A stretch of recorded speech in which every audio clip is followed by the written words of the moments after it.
नमस्ते सबैजनालाई। अस्ति भर्खर एउटा इन्डियाको केस हो हैन। यसमा देख्न सक्नुहुन्छ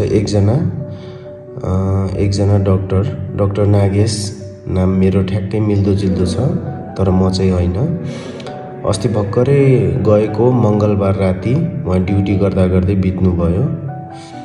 यसकै बारेमा आज हामी जान्ने छौं किन जवान डाक्टरहरू पनि बित्नु हुँदैछ, यति चाँडै संसार छोडेर किन जाँदै हुनुहुन्छ, जबकि उहाँको पढाइ सकेर हामीलाई सेवा दिने बेलामा उहाँ आफै संसार छोडेर जाँदै हुनुहुन्छ किन।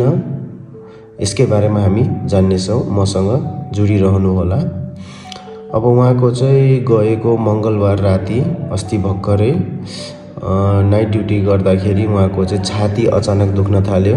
छाती दुखिसकेपछि उहाँले आफ्नै अस्पतालमा एउटा इसिजी र प्रेसर जाँच्नु भयो। त्यसपछि उहाँको दुवै रिपोर्ट नर्मल आयो।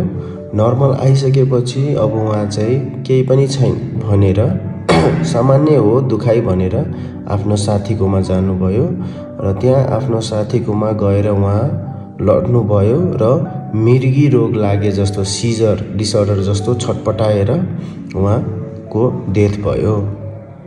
पछि डेथको रिपोर्ट के कारणले भएको हो सुन्दा अचम्म लाग्यो। कार्डियाक एरेस्ट मुटु रोग हो जुन चाहिँ 45 वर्ष कटिसकेको मान्छेले मात्र हुन्छ, तर उहाँ 30 वर्ष मात्र हुनुहुन्थ्यो भनेपछि 30 वर्षको मान्छेलाई पनि कार्डियाक एरेस्ट भयो।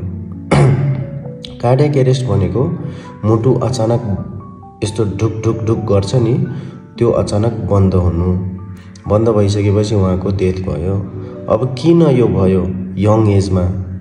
अब म्याक्सिमम कमन कारणहरू जान्ने हो भने चाहिँ पहिला कुरा त चुरोट सिगरेट खाएर हुन्छ, अर्को कुरो भनेको चाहिँ रक्सी धेरै खाएर हुन्छ, अर्को कुरो भनेको चाहिँ एकदम धेरै स्ट्रेस लिने हुन्छ, अर्को कुरो भनेको चाहिँ राम्रोसँग नसुतिसकेपछि हार्टलाई अलिकति स्ट्रेस र प्रेसर पर्छ, त्यसको कारणले यस्तो हुन्छ। त्यही भएर म अरू यङ डाक्टरहरूलाई के सल्लाह सुझाव दिन चाहन्छु भन्ने कि पढाइ त छँदैछ हैन। अब धेरै आवर्स पढ्नुपर्छ, धेरै घण्टा पढ्नुपर्छ, मलाई पनि थाहा छ हैन, तर पढाइ सँगसँगै आफ्नो स्वास्थ्य पनि नबिगारिदिनु होला। आफ्नो आमा बुवाको लागि पनि सोच्नु होला, किनकि यति दुःख गरेर पढाउनु भएको छ आफ्नो छोराछोरीलाई, ताकि पढिसकेपछि तपाईहरूले उहाँलाई भविष्यमा हेरविचार गर्नुपर्छ। तर पढ्दै आफ्नै स्वास्थ्य बिगारेर कहिले पनि पढ्नु हुँदैन, किनकि पढ्न धेरै वर्ष लाग्छ एमबीबीएस डाक्टर, र पढिसकेपछि जब कमाउने बेला हुन्छ तब तपाईँ नै संसार छोडेर गइसकेपछि तपाईको आमा बुवालाई कसले हेर्नुहुन्छ।